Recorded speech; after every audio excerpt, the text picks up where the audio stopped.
बेटा बदन की देखो न कटन की चदरा बिछा देहनी। मैडम आप शिक्षिका थी? जी। आप शिक्षिका थी? जी। बच्चों को पढ़ाती थी? 2017 और 18 की बात है। पढ़ाती थी बच्चों को? जी। के कमरिया लूटे दलहरिया। मैंने करियो मरद चली तारा। ऑफ कोर्स मर्द कि उसके पास दिल नहीं है, उसके पास वो इंसान नहीं है, करिया मर्द है तो क्या? तो ये वीडियो देख रहा है लोग, अगर काला आदमी आपको प्रपोज करे, कहे कि हमको ब्याह करना है तो करिएगा? जी ऑफ कोर्स। हम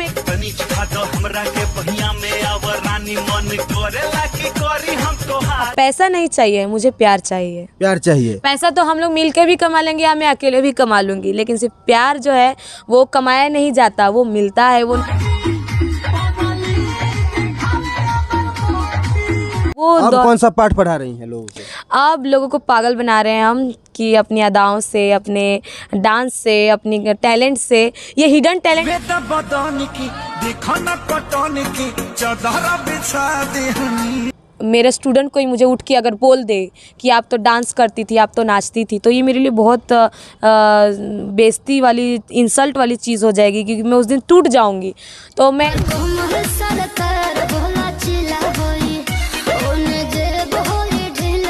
ब्राह्मण खानदान से होके और ऐसा काम कर रही है, तो ये तो मैं कभी नहीं करूँगी। और रही बात ऑर्केस्ट्रा भी, जो लाइन मैंने चॉइस की, बहुत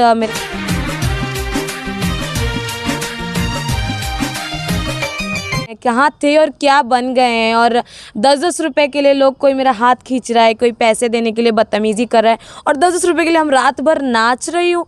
जो बेटा बदन की देखो न कटन की चदरा बिछा देहनी। आज हम एक ऐसी लड़की की कहानी आप लोगों को बताएंगे कि आप भी सुनकर दंग रह जाएंगे। जी हाँ, एक लड़की मुंबई में शिक्षिका की काम करते करते बिहार के ऑर्केस्ट्रा में कैसे डांस करने लगी, ये बहुत बड़ा सवाल है। और आप भी सुने होंगे कि आखिर शिक्षिका, टीचर कलम चलाते चलाते कमर कैसे चलाने लगी, ये बहुत बड़ी बात है। देर न करते हुए इनसे बातचीत करने का हम प्रयास करेंगे कि आखिरकार कौन सा ऐसा दौर आया कि शिक्षक का काम छोड़कर ऑर्केस्ट्रा में कमर हिलाने लगी। स्वागत है मैडम आपका। जी बहुत बहुत धन्यवाद, आपका भी बहुत बहुत धन्यवाद, और मेरी जनता का भी बहुत बहुत धन्यवाद कि आप लोग ने मुझे इतना सपोर्ट किया। इस चैनल की तरफ से जितने दर्शक और भोजपुरी समाज के लोग हमरा के देखत तनी, वो लोग के हम गोड़ लगे तनी, आशा करतनी वो लोग स्वस्थ होके मस्त होके हम अपना अपना काम में व्यस्त होके। मैडम आप शिक्षिका थी? जी। आप शिक्षिका थी? जी। बच्चों को पढ़ाती थी? 2017 और 18 की बात है। पढ़ाती थी बच्चों को? जी। कलम से?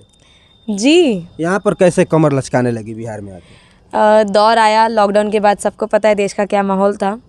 उसी दौर में मेरा जो घर का कंडीशन है, बहुत मतलब दयनीय परिस्थिति चल रही थी मेरे घर की, कि मुझे एक ऐसा सिचुएशन आ गया कि काम की बहुत ज़रूरत थी, आगे बढ़ने की बहुत ज़रूरत थी, कि मुझे आगे पढ़ना है, आगे कुछ करना है, अपने बलबूते अपने पैरों पे खड़ा होना है, जो कि उतना फैमिली सपोर्ट नहीं मिल पा रहा था, क्योंकि गार्जियन मेरे पापा थे। और मुंबई जैसे शहर में रहने के लिए, आप सब लोग समझ रहे हैं, पढ़ाने के लिए, पढ़ने के लिए कितना 2 वक्त का खाना मिल जाए, उतना लोग यहाँ से जाते हैं वहाँ कमाने के लिए कि 2 वक्त का खाना मिल जाए। कैसे लोग अपनी जो है स्थिति को अच्छा बनाते हैं। लेकिन मेरी पूरी फैमिली वहाँ थी, और वो लोग को बोलते हैं ना कि डेली रूटीन में जो डेली जो हम लोग का बेसिस था, वो बहुत कमी हो गया था। बहुत प्रॉब्लम हो गई थी फैमिली में, मनी प्रॉब्लम, खाने के लिए प्रॉब्लम। 2 वक्त का खाना ही मिल जाए उतना ही बहुत है। मैंने बहुत अपनी लाइफ में सिचुएशन देखी है, एक वक्त खाना खाकर हम लोग 2-3 दिन रह सकते थे। तो ये सारी चीज़ देखकर जब घर ऐसा देखने के बाद जब मैंने एक कदम उठाया, कि जब मेरी फ्रेंड लोग यहाँ पर आकर काम कर चुकी थी, वो लोग ने मुझे बताया कि ऐसा काम है, कोई गलत काम नहीं है, ऑर्केस्ट्रा का काम है, डांस करना। मेरा सवाल ये है कि आप एक शिक्षिका होकर के बच्चों को संस्कार देने का काम किया, विद्या देने का काम किया, लेकिन आज आप कौन सी विद्या दे रही हैं? आप कौन सा ऐसा गुण सिखा रही हैं बच्चों को जो पागल हो चुके हैं आपके डांस पर? रही बात जो मेरी वो लाइफ थी, ऐसा लगता है कि वो लाइफ में जो रानी थी वो एक्सपायर हो गई है, और जो ये रानी है, एक नई रानी है, इसने अपने लाइफ को इस तरह बना लिया है कि अपने जनता के लिए, अपने पब्लिक के लिए और अपने लिए, क्योंकि मैं कोई काम को छोटा बड़ा नहीं मानती हूँ जो जिससे मेरा घर चले। तो मैं ये समझती हूँ जो मैंने अपनी लाइफ को बना लिया है, ये मैं सोचती हूँ कि ये लाइफ टाइम तक हटेगा नहीं मेरे पास से। तो लेकिन हाँ, लेकिन मेरा ग्रेजुएशन ग्रेजुएशन जब कंप्लीट हो जाएगा मैं इस लाइन से हट जाऊंगी। किस चीज़ से ग्रेजुएशन कर रही हैं आप? बीकॉम से, बैचलर ऑफ कॉमर्स। आप पढ़ भी रही हैं? जी। पढ़ भी रही हैं और पढ़ा रही थी? हाँ, वो अब कौन सा पाठ पढ़ा रही हैं लोगों को? अब लोगों को पागल बना रहे हैं हम कि अपनी अदाओं से, अपने डांस से, अपनी टैलेंट से। ये हिडन टैलेंट मेरे अंदर था लेकिन मैं पहचानती नहीं थी। आपका ये रूह नहीं कांपा कि हाँ हम ये जो काम कर रहे हैं, ये जो आपका जो रोआ होता है, रूह नहीं कांपा कि हम क्या थे और कहाँ चले हैं? जी बिल्कुल, बहुत मेरा ऐसा स्टार्टिंग में 1-1.5 महीना तो हम ऐसा कोई प्रोग्राम नहीं था जिस टाइम हम शांत बैठकर रोते नहीं थे। अकेले जगह ढूंढते थे रोने के लिए कि हम ऐसी कौन सी जगह जाएं, और अपने आप को एक बंद कमरे में, डिप्रेशन की हालत हो गई थी मेरी कि हमको कुछ नहीं चाहिए, क्या हम कर रहे हैं, कहाँ थे और क्या बन गए हैं। और 10-10 रुपये के लिए लोग, कोई मेरा हाथ खींच रहा है, कोई पैसे देने के लिए बदतमीज़ी कर रहा है, और 10-10 रुपये के लिए हम रात भर नाच रही हूँ। जो हम दूसरों को समझाते थे, मैं समझाती थी कि यार ये काम मत करो, वो काम मत करो, आज वही लड़की ये लाइन में आ गई। तो बहुत क्या मजबूरी थी? मजबूरी क्या थी मैडम? प्रॉब्लम थी, आगे पढ़ना भी था हमको, पढ़ाई के लिए तो सपोर्ट क्या पढ़ाई के लिए आप कुछ भी कर देंगी? Of course.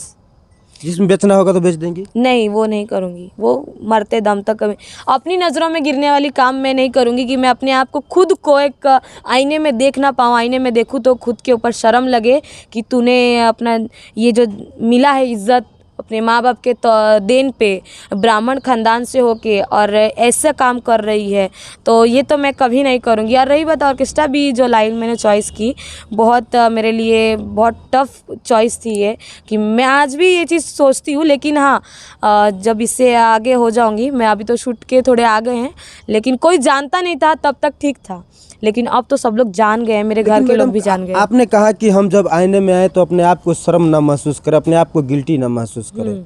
एक शिक्षक थी आप, फिर आप आईने को जा करके अपने आईने के सामने जब आप खड़ी होती होंगी तो शिक्षिका में और डांसर में, दोनों में अंतर नहीं दिखता आपको? आज भी दिखता है, बहुत फील होता है। शर्म नहीं आती है आपको? यार आप लज्जा तो नहीं आती अपने आप को? ऐसा बोल रहे हैं, रियल में मेरे आंख से अब आंसू आ जाएंगे, क्योंकि रियल बोल रही हूँ कि मुझे वो चीज़ आज भी महसूस होता है कि मैं कहाँ थी, मेरी क्या लाइफ थी और मैं कहाँ आ गई एक डांस के लिए। कि इसके लिए मैं जाती हूँ स्टेज पर, अक्सर पहले तो मैं 2-3 हज़ार रुपये के लिए जाती थी रात भर, और 10-10 रुपये के लिए बोलता था नीचे बैठ के लो, हाथ पकड़ता था मुंह में, इसमें।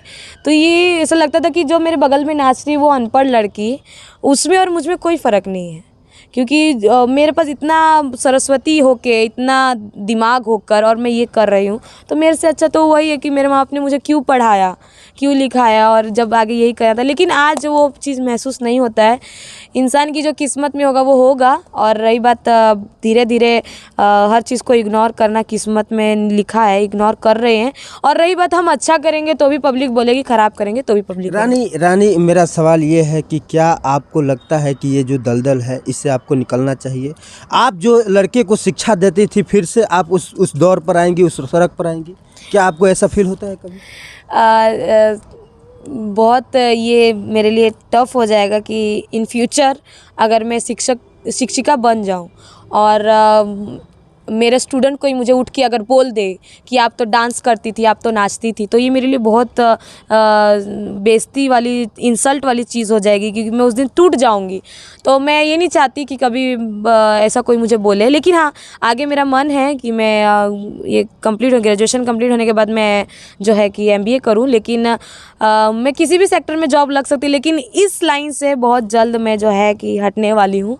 बहुत जल्द जब अपनी फैमिली या अपने फैमिली के पास जाऊंगी तो 2 से 4 साल बाद हट जाएंगे। हाँ, आपने ठान लिया है कि ये दलदल से हटना है? हाँ बिल्कुल। तो भी आप जब पढ़ी लिखी इंसान जब इसमें फंस सकती है, तो अनपढ़ गंवार जो लड़कियां आती है उनको तो और भी इसमें। ये लाइन जो है मेरे लिए, मैं ऐसा मानती हूँ कि लाइफ टाइम के लिए नहीं है। जब तक आपके पास खूबसूरती है, जब तक आपके पास कुछ है टैलेंट डांस का, जब तक जवानी रहेगी तब तक आपको काम मिलेगा, उसके बाद आपको कोई नहीं पूछेगा।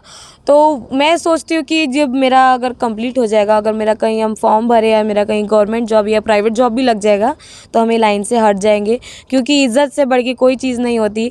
लेकिन एक चीज़ मैं इसलिए बनना चाहती हूँ क्योंकि कोई मुझे देखे ना तो ये कहे, और मेरे पेरेंट्स को भी देखे तो ये कहे कि इनकी बेटी तो नाचती थी और नाच के भी आज ये लाइन में आ गई, ये कुछ बन गई। तो मेरे लिए उससे बड़ा क्रेडिट कुछ नहीं होगा। मेरे मम्मी पापा सीना तान के चलेंगे उस दिन कि नाच कर जब ये अपनी फैमिली को सुधार सकती है, अपने फ्यूचर को सुधार सकती है, तो ये लड़की अपनी फैमिली के लिए क्या नहीं कर सकती।